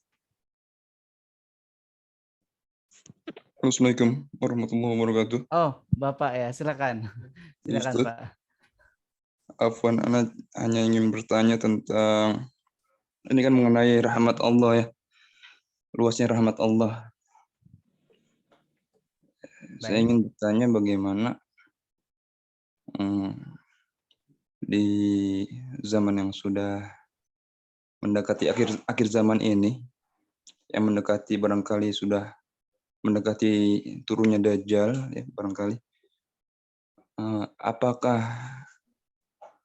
kita harus tetap memikirkan keluarga kita sendiri saja tanpa memikirkan orang lain, ataukah kita hanya bersantai-santai memikirkan keluarga kita saja, sedangkan banyak orang-orang lain yang masih susah biaya sekolahnya, ya kan, masih susah untuk menghidupi anak-anaknya yang dalam kondisi yang sulit untuk mendapatkan pendidikan yang layak. Bagaimanakah sikap kita terhadap hal-hal seperti itu? Tapi gitu aja, Ustaz. Quran wa jazakallah kepada Abu Rahmat. Bismillah. Alhamdulillah wassalatu wassalamu ala Rasulillah wa ala alihi wa sahbihi wa man wala. Terima kasih kepada Bapak yang bertanya. Jazakumullahu khairan atas pertanyaannya. Sebelumnya saya ingin menegaskan bahwa keyakinan seorang muslim bahwa kita memang sekarang berada di akhir zaman.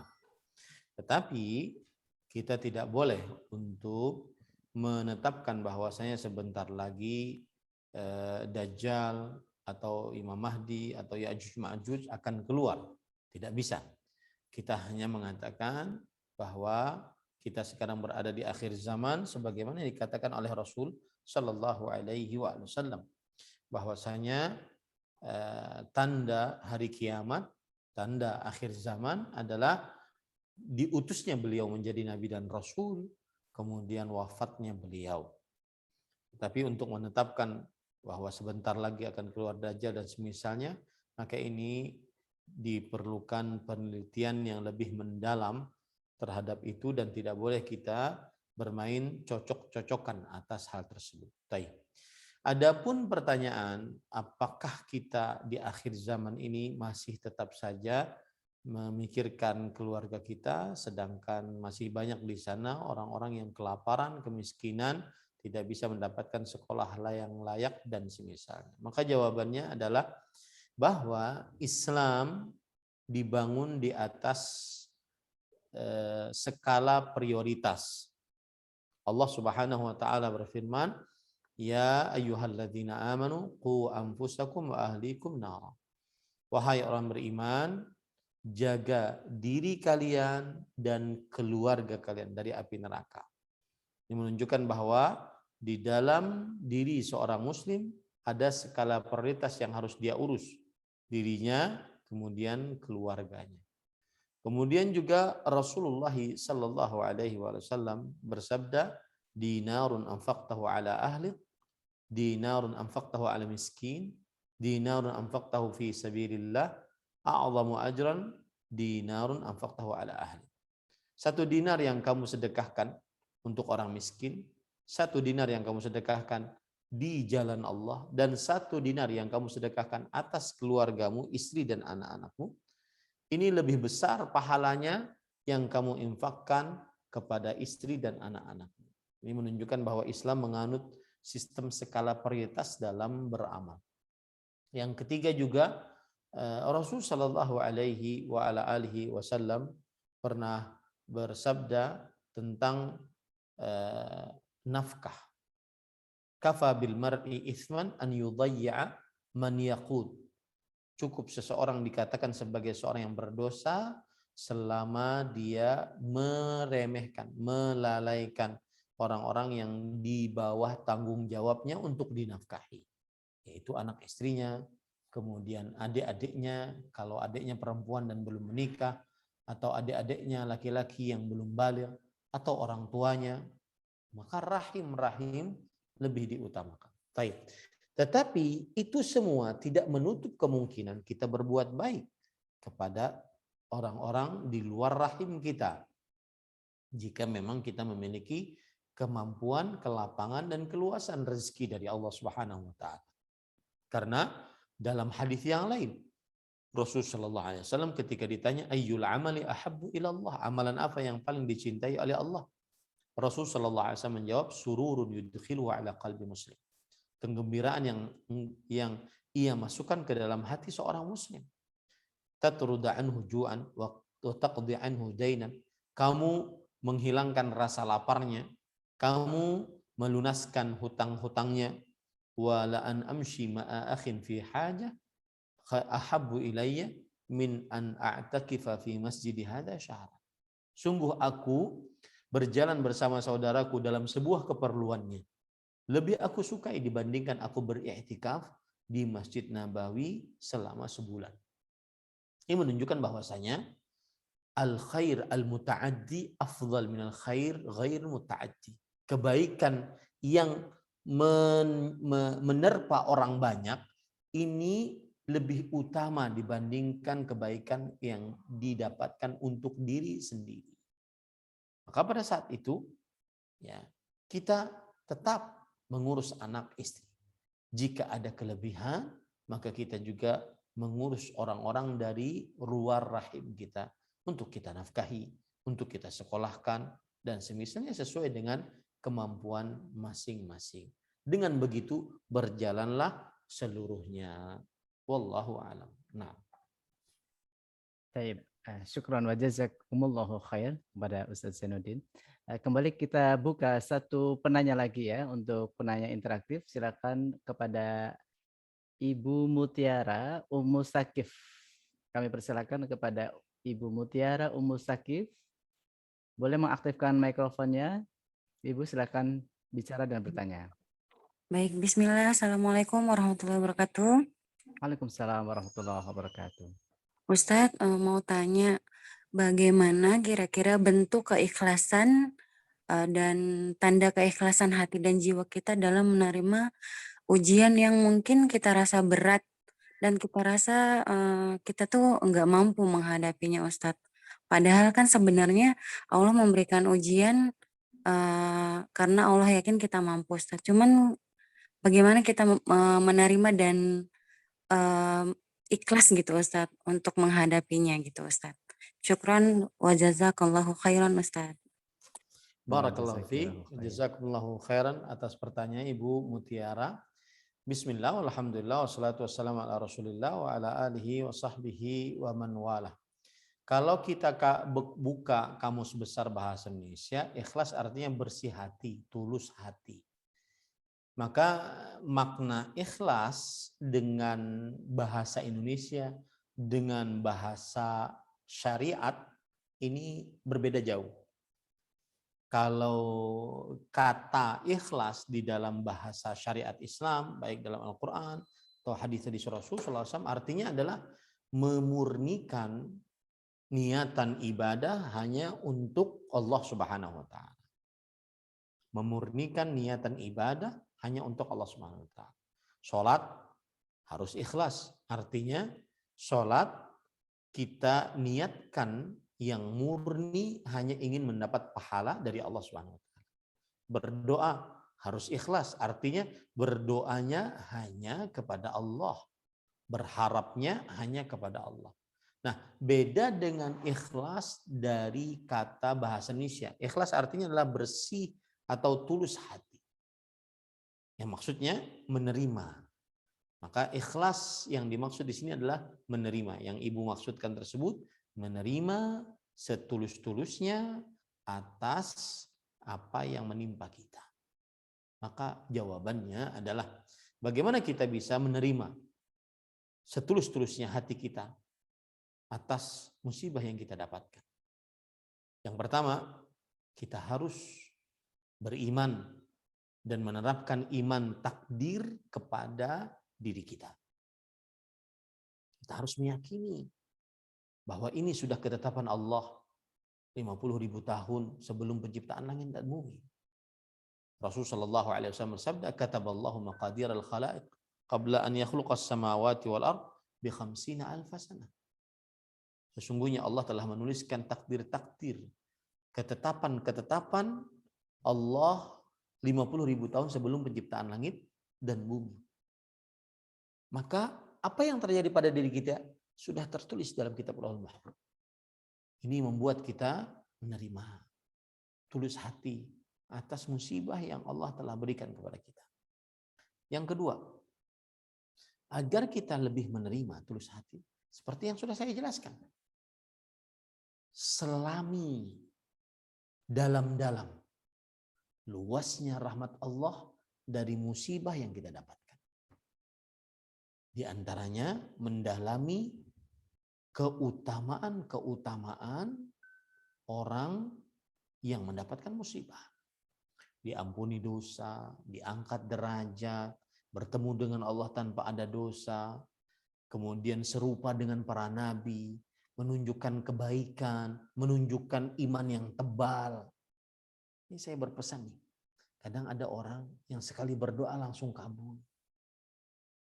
Kadang ada orang dia menganggap dari mulai orok dirinya penuh dengan kesulitan. Ketahuilah wahai saudaraku, Rasulullah SAW pernah bersabda, asyaddun nasi balan al-anbiya, thumma al-amthal fal-amthal. Manusia yang paling berat ujiannya para nabi. Kemudian setelahnya. In kana fi dinihi salabah, jika di dalam dirinya terdapat keimanan yang tebal, akan diuji dengan musibah yang berat.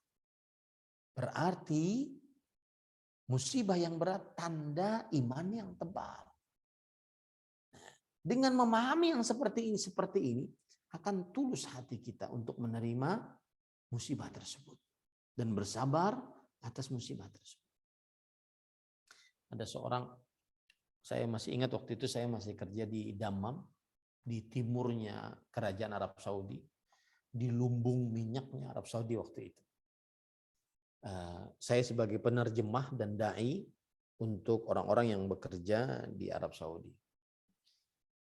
Suatu malam habis maghrib ada seorang majikan berkenegaraan Arab Saudi membawa tenaga kerja kita yang bekerja di rumahnya, tenaga kerja wanita. Kemudian orang Arab Saudi ini mengatakan, wahai Ahmad, ini perempuan seperti saudara saya. Apa yang saya pakai, dia pakai. Maksudnya bajunya tidak pilih-pilih, kami tidak merendahkan. Apa yang saya makan dan minum, dia juga makan dan minum. Dengan itu sama. Tapi mohon Ahmad, kalau dia capek, dia boleh untuk istirahat. Dia capek, misalkan ingin istirahat sepekan, dia di kamar aja, silakan. Tapi mohon Ahmad, jangan sampai nggak makan, nggak minum. Tanya kenapa dia tidak makan, tidak minum. Langsung saya bertanya kepada ibu, ada apa Bu? Langsung sang ibu mengatakan, kenapa harus saya Ustadz? Kenapa harus saya? Saya langsung menebak ini pasti dapat musibah. Saya katakan langsung, karena memang sudah takdirnya Bu. Ibu tersebut langsung diam. Coba cerita ibu, ada apa? Kasihan majikan ini sudah baik-baik kepada ibu. Kalau seandainya ibu ada apa-apa sampai meninggal, dia yang kena nantinya. Dia yang dipenjara. Maka ibu ini mengatakan, kenapa harus saya Ustaz? Suami dan anak saya meninggal dalam waktu yang bersamaan, tabrakan Ustaz. Saya sedang kerja di sini. Kenapa harus saya? Lihat, tanda ketidaktulusan.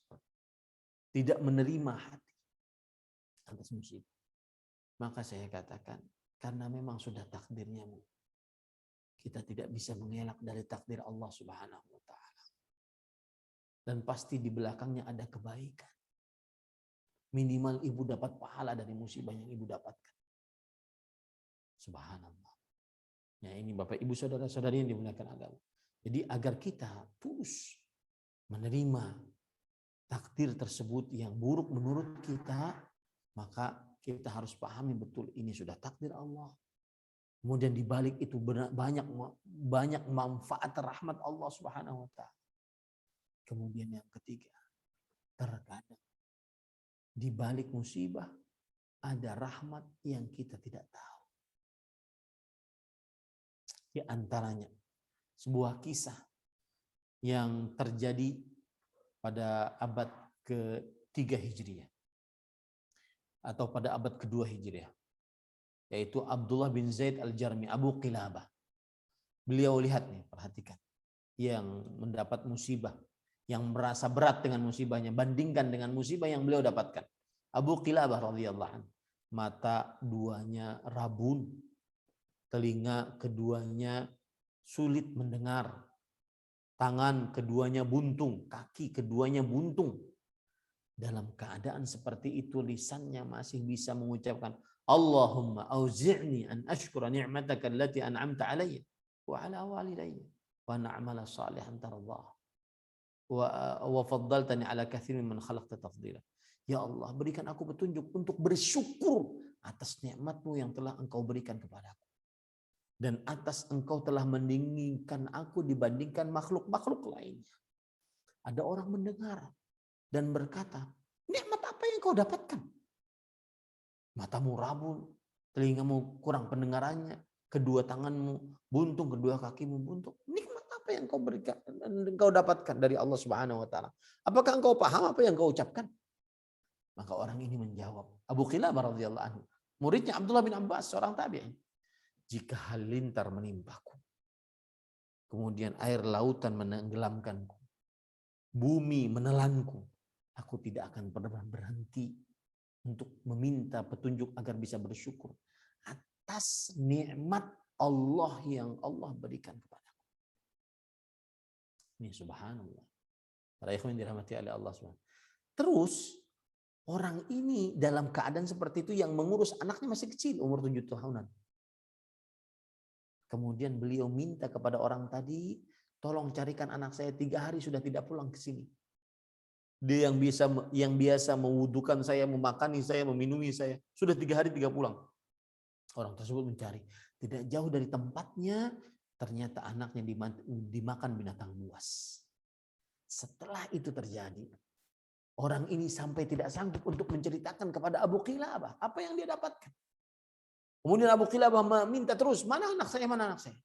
Maka orang ini mengatakan, anakmu dimakan binatang buas. Apa yang terjadi kepada Abu Qilabah? Ini perhatikan. Inna lillahi wa inna ilaihi raji'un, kata beliau. Kemudian beliau mengatakan, alhamdulillah alladzi lam yakhluq min dzurriyyati khalqan fayu'adzibuhu binnar.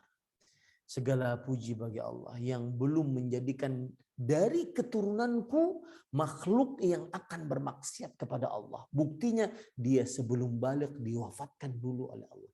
Ini hikmah. Dengan begitu seseorang akan tulus menerima takdir Allah Subhanahu wa taala. Ada pasti hikmah kebaikan-kebaikan di balik takdir tersebut. Minimal saat seseorang mendapatkan musibah, tangannya selalu menadah agar musibahnya diangkat oleh Allah. Yang mana saat orang-orang mendapatkan nikmat, belum tentu dia bisa menadah tangan. Begitu yang akhirnya membuat kita tulus, membuat kita menerima atas takdir Allah Subhanahu wa taala. Wallahu a'lam. Nah. Taib, syukran wa jazakallahu khair kepada Ustadz Ahmad Zainuddin Al-Banjari yang telah memberikan kita pencerahan dan menjawab semua pertanyaan dari Abu, Umu.